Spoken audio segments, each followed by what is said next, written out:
What is up, guys? Welcome on back to TK's Garage. And yeah, we know a midsize truck is coming back to Ram. We've been talking about that for months, based off of the Gladiator platform. But are they going to make more than one mid or small size truck? Because it looks like they are. For the longest time, whoa, for the longest. Yo, Percocet, Miley Percocet, Percocet, Miley Percocet, represent, gotta represent. So, welcome on back to TK's Garage. One of the things that we've talked about before, we've seen the Ram Rampage. It's like a food stamp edition of the Ram 1200, which is sold in South America, and it basically sits on the Dodge Hornet, and I forget what the Fiat version or Peugeot track version is of that vehicle, but it sits on a platform that is shared between those. Basically the Tenali, the Hornet, right? With them continuing to want to build the Hornet but not pay the tariffs to bring those in, it could be that Belvidere also gets the Hornet and or the Tenali. I don't know if they do that, and it makes more sense for them just to send the Hornet if it's going to use the same platform as the Rampage, whatever they're going to call it. It's not going to be called the Rampage here, but whatever they're going to call that thing, if they're building that at Belvidere. What doesn't make any sense to me is them building a Gladiator variant as a Dakota, a mid-sized truck, and split that production between, having that production that could easily be done at Toledo, right? Because you're already building the Gladiator at Toledo.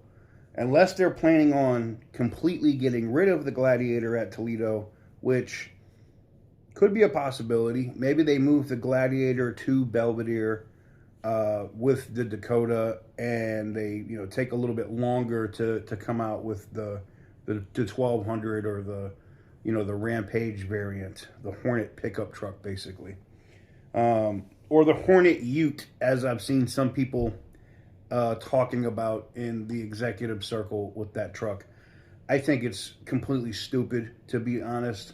I think the Dakota is more than enough, and if it's at a good price point, I think it could sell like gangbusters. One of the things Tim Kaniskis has talked about in an interview here recently is that they need to do more in the sub $55,000 price in the market. And I mean, they could do that just by lowering the prices like they've been talking about doing on Ram, by taking some of your lower and mid-sized trucks and bringing those down to reasonable prices, pre-pandemic pricing.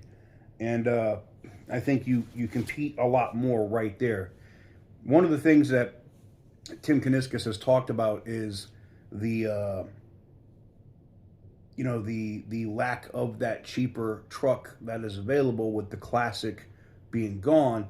They absolutely need to have that mid-sized truck. They don't have anything to compete with, the Tacomas, the Colorados, the Ford Rangers of the world.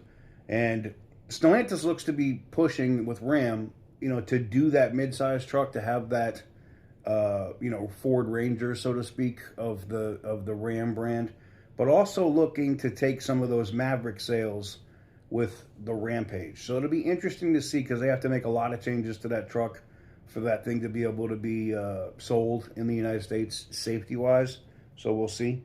But yeah, I just early morning post wanted to talk to you guys about it, because you guys have been blowing me up, and I've been seeing it over on Facebook. Like, TK, you were right about this. They did this, and I'm like, it'll be interesting to see what happens, and whether or not they call this a Dakota. Or what they're going to call this mid-sized truck. Maybe they call the Gladiator variant the Rampage. I don't know, but it will be interesting to see. Let me know what you guys think in the comment section down below. Give this video a big thumbs up if you like what I do. Hit the subscribe button if you haven't already. And as always, stay petty, my friends.